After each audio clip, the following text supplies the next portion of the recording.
So recently I went to a pilates session with a friend, and as a side note, it's much harder than it seems. We thought we go to the gym, it should be easy, but no, pilates is quite hard, especially on the legs.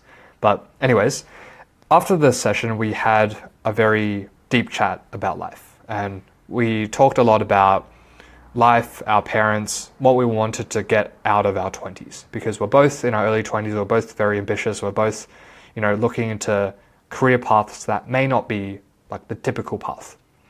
And the subject about family came up, and usually this is quite a sensitive topic. People usually don't talk about it that much, just because, sometimes it's a bit awkward, why should we care about this?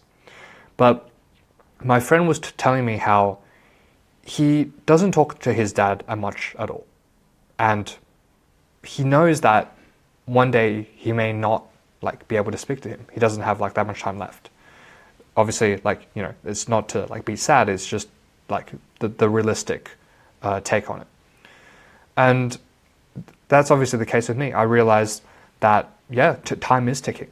And there's scary statistics that say by the time you're 20 or 25, you've already spent 95% of the time with your parents in your life. And so, that's my parents shouting downstairs, by the way, if you hear that sound. But it got me thinking, if we know this is the case, we know we don't have that much time with our parents, why don't we spend more time with him? And so I asked that to my friend, and he was like, yeah, I don't send a message to him. I don't tell him how much I appreciate him because I just think it's awkward. And I just thought that's such a sad reality. And the reason I want to share this is because there are things in this life that we know we're going to regret, but we just let them play out anyways because we don't want to go through the discomfort of solving the regret. If we know we're going to regret not speaking to our parents enough, we're not willing to go through the discomfort of speaking to our parents more. Because the regret is a long-term thing, we don't feel it, but we do feel the instant discomfort of striking up a conversation with my parents. And that's what I realized the case was for me as well. I didn't want to speak to my parents, my grandparents, because I just thought it was awkward. But that's one thing I'm trying to change now. It's a conscious mindset thing that I've been trying to work on. And it's not easy, right? Because it's not easy to overcome the discomfort, whether that be talking to your parents, grandparents, or something else. It's hard to go out your way or to make time for that if that's something that you don't usually value. But it is something we should.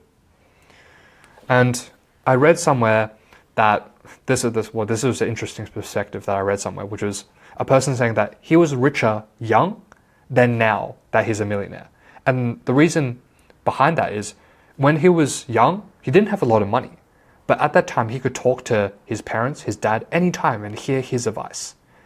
And you realize that if that's the case, by the time you're, let's say, 60 or 70, when your parents aren't around, the person said that they would trade their entire net worth just to have a 1-hour conversation with their parents.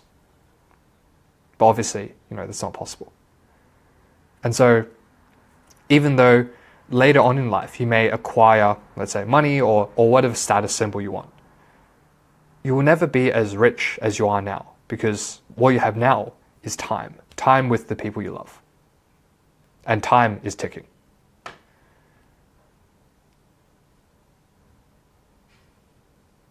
And so, what would you do if you were young? If you could go back in time and if you were in that guy's position, rather than watching that YouTube video, you would have that conversation, that uncomfortable conversation with your parents. It's hard. And I'm still in the process of trying to get better at it. But I wanted to just share this story because it just made me realize that there's so many things in life where we just procrastinate because there is no deadline until there is. And oftentimes, there's only one deadline in life.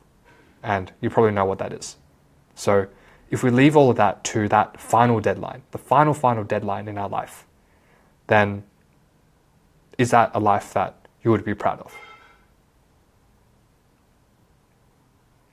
Let me know what you think in the comments below.